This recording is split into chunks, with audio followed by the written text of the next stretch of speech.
Joining us now in Los Angeles, California is Ramiro Fuentes, the co-editor at Anticonquista. Hello, Ramiro. Pleasure to have you on Press TV. Ramiro, your thoughts on Joe Biden's challenge now, or attempt to try to confront social injustice in the country with these executive orders he signed off on so far?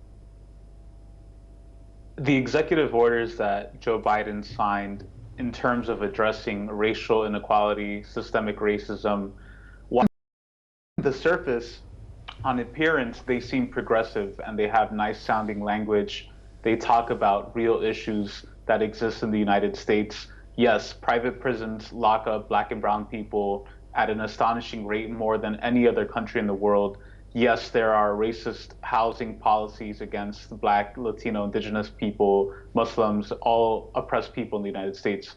However, I think it doesn't tackle the root cause of this discrimination to begin with. I think that let's not forget that the Biden administration, the Democrats, are also still continuing to fund the National Endowment for Democracy, the USAID, all of these organizations across the world that are intent on destabilizing countries, regime change. For example, the Biden administration is still ramping up supporting governments across Latin America and the Caribbean, where a lot of people are fleeing from, that we see right now, the migrant caravans that are heading to the border.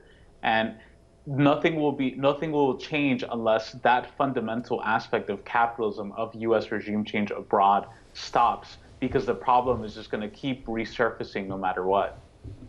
But Biden, in his rhetoric, and now with these a few things he signed off on, these executive orders, he's trying to make the point that he is going to be a president for people of color. Are you buying it, Ramiro?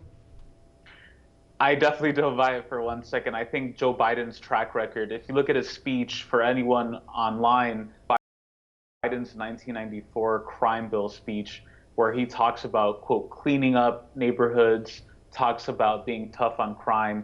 I mean, you're talking about somebody who was overseeing the mass expansion of the prison industrial complex, the military industrial complex, who helped carry out the attacks against Libya, where enslaved Black African people are still being tortured to this day, helped support regime change in Honduras, where also Black and Indigenous people are being exploited.